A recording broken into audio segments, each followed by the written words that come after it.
आज नहीं तो कल यह सत्य तुम्हें जानना ही होगा कि इस जीवन में कोई भी अपना नहीं है, और यह इतना बड़ा सत्य है कि इससे लड़ना तो व्यर्थ ही होगा, समय नष्ट होगा। परंतु यही तो दुर्दशा है मनुष्य की कि जो नहीं हो सकता है उसे ही करने की चेष्टा करता है, और जो हो सकता है मात्र निर्णय लेने से ही जो हो सकता है उसकी चेष्टा नहीं करता। और जीवन में कई बार ऐसी परिस्थितियां आती हैं जब तुम्हें लगता है कि कितने अकेले हो तुम, मगर फिर से तुम अपने आप को भुलाने की कोशिश करते हो, इस अकेलेपन को मिटाने की कोशिश करते हो। तुम क्यों इतना डरे हो अपने आप से? तो इसे समझने का प्रयास करें कि जो भी तुम भीतर हो उसे जानना ही होगा। सुख हो दुख हो चाहे कुछ भी हो, अपने स्वरूप से परिचय बनाना ही होगा, क्योंकि उसी परिचय के आधार पर तुम्हारे जीवन के फूल खिलेंगे। तुमने यह देखा ही होगा कि जिनके भी जीवन के फूल खिले हैं वे इसलिए खिले थे क्योंकि वे सब किसी न किसी रूप में एकांत की तलाश में चले गए थे, और जब फूल खिल गए तब लौट आए समाज में। लेकिन जब फूल खिले नहीं थे तब तक सभी खोजने वाले, साधना पथ पर चलने वाले, वे सब चले गए थे दूर एकांत में। बाहर का एकांत तो भीतर की एकांत को बनाने के लिए बस एक सुविधा जुटा देता है, असली एकांत तो भीतर है।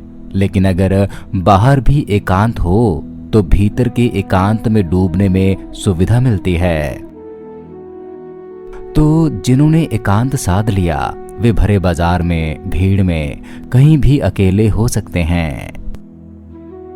जीवन जीते हुए तुम्हें बहुत बार लगता है कि तुम अकेले हो, मगर भीतर की उस अंतर्दृष्टि को तुम पकड़ते नहीं। वह अंतर्दृष्टि तुम्हारे जीवन का सत्य नहीं बन पाती, उल्टे तुम उसे झुठलाते हो। तुम कहते हो, कौन कहता है कि मैं अकेला हूँ, पत्नी है, बच्चे हैं, सब है मेरे पास। परंतु तुम अपने भीतर तो देखो, पात्र खाली का खाली पड़ा है। तो स्वयं को अगर जानना चाहते हो तो जीवन की इस बाहर की यात्रा से, इस दौड़ धूप से ध्यान हटाकर अपने भीतर ध्यान दो। तुम्हारी यह चेतना जो बाहर के जगत में उलझी हुई है, इसे भीतर की ओर ले जाओ। तुम्हारा सत्य तुम्हारे भीतर ही छुपा है,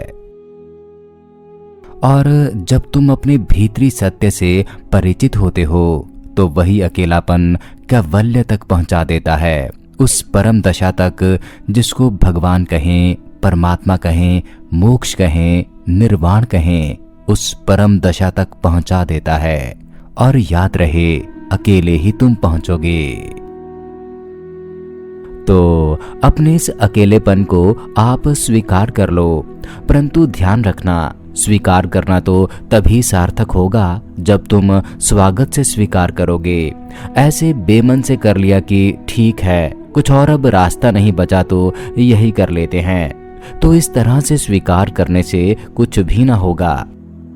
तब तुम्हारे इस बेमन के पीछे तुम्हारी पुरानी आकांक्षा अभी भी सक्रिय है। तुम कोई ना कोई उपाय खोजकर फिर अपने अकेलेपन को भरोगे, कुछ व्यस्तताओं में उलझोगे, परंतु जितना भी प्रयत्न करोगे वह व्यर्थ ही होगा।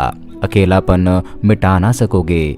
कुछ समय के लिए भुलाया जा भी सकता है, परंतु अंत में तुम फिर से उसे पाओगे। उसे मिटाने का कोई उपाय ही नहीं, क्योंकि वही तो तुम्हारी पहचान है, वही तो तुम हो। तो यह बात ध्यान में रहे कि साधना के इस पथ पर अकेलापन एक आखिरी अवस्था है। सिर्फ तुम्हारे चलने मात्र से ही तुम कैवल्य की अवस्था प्राप्त नहीं कर सकते, साधना करनी होगी। तुम चाहो कि ताजमहल बना लूं, तुम्हारे चाहने से ही नहीं बन जाएगा। ताजमहल बनाना बड़ी कला की बात है। तुम चाहो कि तुम्हारी बगिया में बड़े बड़े फूल खिलें, सुंदर रंग बिरंगे फूल खिलें, मगर उसके लिए तुम्हें बागबानी सीखनी होगी। यह केवल चाहने से तो ना हो जाएगा। और देखा जाए तो यह ताजमहल तो कुछ भी नहीं, यह फूल तो कुछ भी नहीं। वह जो भीतर का फूल है, वह जो समाधि की अंतिम अवस्था है, उसके लिए गहन साधना से गुजरना होगा। तो अकेलेपन को साधना होगा। धीरे धीरे प्रयास करो। आप ध्यान में बैठो, शांत हो जाओ, अपनी श्वासों से मित्रता कर लो, श्वासों पर ध्यान दो। तो शुरुआती तल पर ज़्यादा अकेले होने की आवश्यकता नहीं। 24 घंटों में से बस 1 घंटा बहुत है। उस 1 घंटे के लिए टीवी रेडियो बंद कर दो, द्वार दरवाजे बंद कर दो और घर में सभी से निवेदन कर दो कि कृपया 1 घंटे के लिए अकेला छोड़ दें।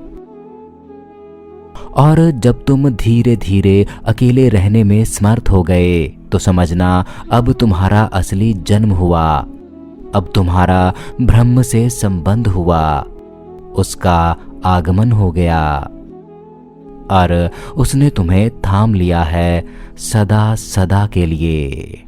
हरिओम तत् सत।